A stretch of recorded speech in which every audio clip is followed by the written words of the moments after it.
Alright, so I skipped a couple blocks. It was kind of the same as where we left in part one. But I thought coming up into this more busy business district would be a nice ad for anyone that's interested. So the idea is that because of road width and parking needs through the business district would retain sharrows. So you're still right now in an area where, oh boy, where I'm about to get hit by a car. You know, let's point out that there's like virtually no crosswalks. We have not seen a single crosswalk since the one we used. We're coming up to another one here that's very well marked. I have lots of guesses all the time. My guess is that the church here maybe asked for this. They do a farmer's market here.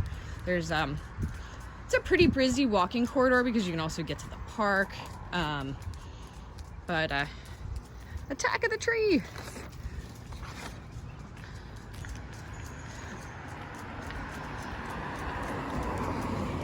We've got our Little Rock's currently only e-bike store with a bike rack out front. Thanks guys, 2 bike racks out front.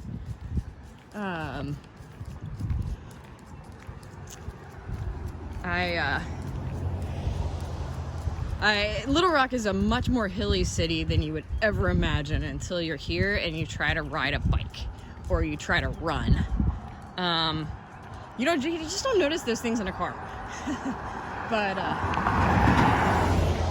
an e-bike would make it a lot easier for a lot of people to be able to make it up and down, well, up the hills. So here you got a crosswalk on 3 sides. Pretty well marked, state law. Yield to the people. We're not gonna put any drivers on the spot here and test that out, but in any state I have ever lived in, I have not found those to be very successful in an area where the crosswalks aren't typically full. So there were some spots in New Jersey where, you know, a person would step into the crosswalk and cars would have stopped, you know, a quarter mile away, seeing a person approaching a sidewalk. Some spots in Cincinnati, maybe. Very specific spots, though. You know, I think you really need to have a large volume of people out walking and biking before it really triggers for people in cars that the roadway really is a shared space. It's not just a place to move cars and move them quickly. But for that, so you can maybe see it's in the shade, but you know, there's sharrows here and there. It's this one has crosswalks on 2 sides. It's a church, the little free pantry out front. They do farmer's market. And we'll, waited for this one to wave. You know, massive drainage and bloop, some little curb cuts to get you up and over. So we're coming up toward access to the park and the business district, and now we got a trash truck, so it's gonna be real loud here too. Try to get across quickly. Come on, doggy.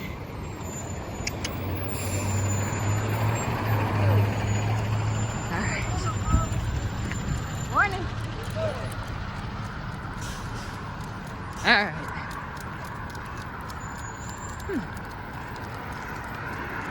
So this area is really flattened out at this point, and you have access off to the right there to Allset Park and a new really amazing paved path that you couldn't be more grateful for that takes you down. It's a very good path to the river trail, so it'll take you down the bottom of the hill. It's super steep, but they've done it in oh my goodness, my husband's gonna kill me for not coming up with the word. Switchbacks. Switchbacks down the hill. So it does 2 things. One, it slows your speed so you're not flying down the hill. as some people would be want to do. But if you're not as comfortable with a bike or anything else on wheels, gives you the opportunity to slow for the corners kind of naturally. And on the way up, it keeps the climb a little more gentle for you. There's a little rental scooter. We'll probably start to see those scattered along the sidewalk. They are, we've got a ton. We've got them kind of all over the place right now. They're super fun. Definitely a learning curve, but they're fast. They get you where you need to go. We are required to ride them in the road. Unfortunately, I don't see a whole lot of that. I usually see people riding them on the sidewalk. And they do zip pretty fast. And, you know, if it's the first time you're on it, you're probably a little wiggly driving it. So I think we have some opportunities there, as well as where to park them, right? So, like, when you're done with your ride, right now you can just kind of dump them anywhere, and you stopped it, so it stops charging you. Kind of a good practice that I've seen is, you know, having designated places where they have to be returned. And you know, sometimes that's, you know, take a picture of the safe spot that you left it, because they can be a challenge for really anyone. Someone with a dog that wants to knock it over, someone with a little kid, someone with, you know, in a wheelchair or some kind of mobility device that doesn't have the means to get around it and the ability to get around it. So back to the subject at hand.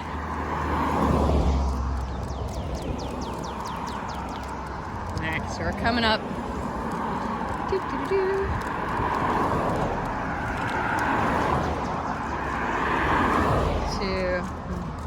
I'm gonna pan off the sidewalk because we do have somebody walking. So this right here, we're jogging. This right here, get myself back up here.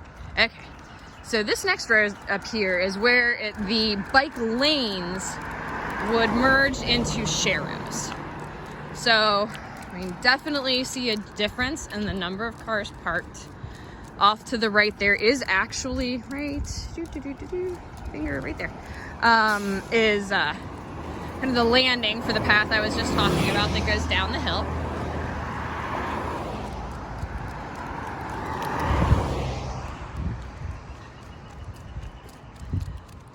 So the speed limit here is dropped to 25. Now, the great recommendation is to take this whole road to 25 through this business district, drop that speed to 20, which, you know, Arkansas's default speed limit is 30. But other cities like Fayetteville's dropped their default speed to 25, which is, I think a much more comfortable speed for both the people in the vehicles. Once they get used to the half a second longer it might take them to get from point A to point B. But it's also a lot more comfortable for people considering walking and biking. A 30-mile-an-hour vehicle is much more likely to kill you than a 20 or a 25-mile-an-hour vehicle. We got more people coming up on the sidewalk here, so I'm going to hop over here for a moment and kind of listen for this car and try not to scare it.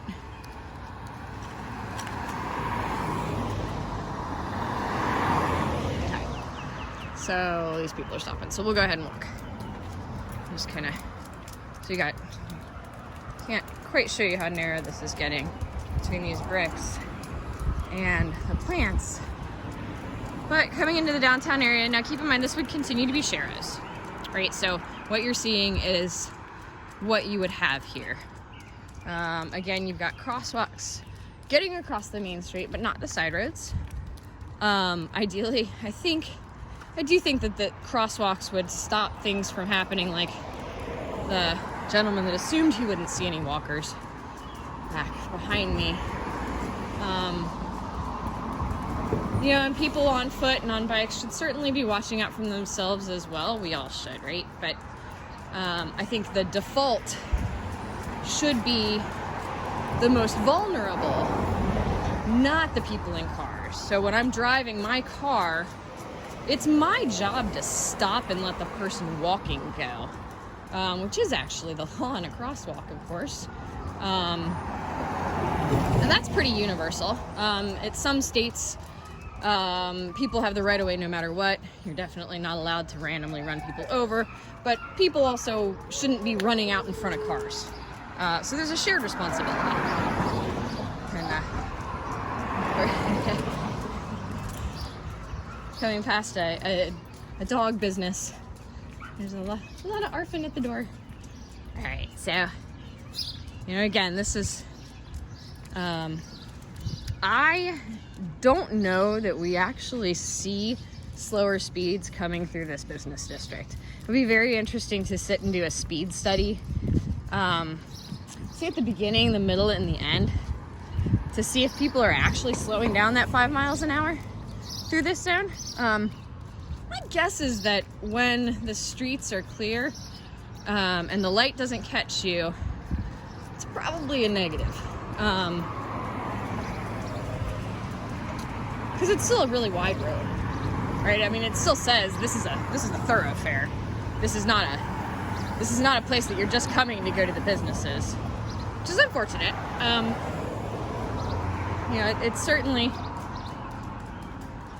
It's certainly one of the better, more walkable areas, because we've had sidewalk this whole walk, part 1 and part 2. We have been able to stay on the sidewalk, but again, I have a dog strapped to my waist. Everything works, right? I run, I can jump pretty high to get out of the way if I need to. I don't have any reason to be concerned myself. If it's my daughter or my parents, that's kind of a different story. They don't move as quickly, or they move quickly in directions that are not always ideal. And frankly, before this dog got used to all of the traffic, she was the same way. So she might be darting out in front of anything. So, and me with her, because she's tied around my waist. So here you've got the local Kroger, super walkable. It's right in the middle of the neighborhood. In fact, I ride my bike over here. And you've got, nice outdoor dining areas.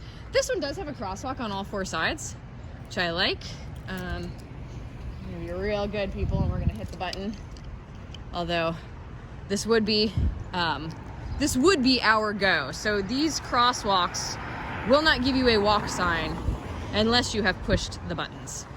So, we got green light, obviously. This is my time. I can see both of the other red lights, but it's a good intersection to take a look at. So one of the other things with this project, statistics all over show that adding bike ped facilities and getting more people coming through your businesses at slower speeds increases the amount of time they spend in your business district and the amount of money they spend in your business district. That was actually not a very long light. That was pretty pleasant, even though I waited, but it's already blinking, so I better book it. Looks like these obviously are newer, but looks like some of these are relatively new. So, here you've got a post office, a couple blocks back, and some of what we skipped and what I didn't point out, there was back towards the point was a library. There's another library you can walk to on the other side of this neighborhood. Really wide section of sidewalk. And this is great, right? Kind of turn and look at the other way so we're not bothering people trying to walk through. But you've got really everything that you need if you're able to take a bike from here downtown to get to work. You're not going to need to use a bike in your neighborhood for sure.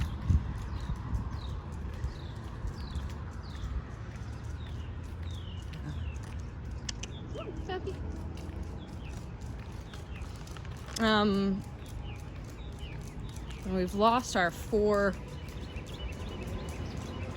crossings, but kept curb cuts in all the corners. This is a great area for actual connectivity sidewalk to sidewalk.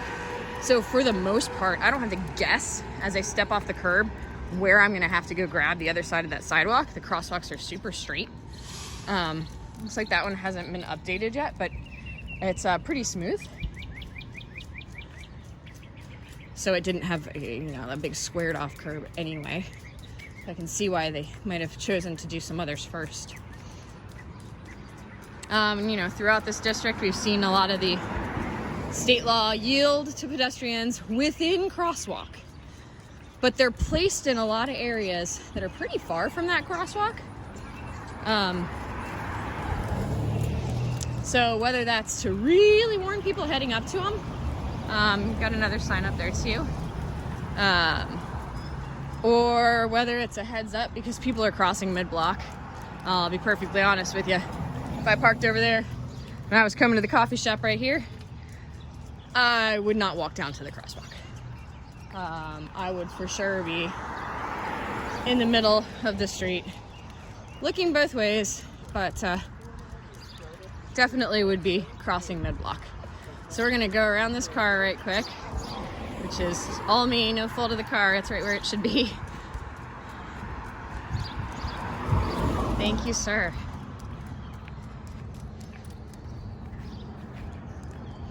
So, big plug for Little Rock. People here are incredibly friendly.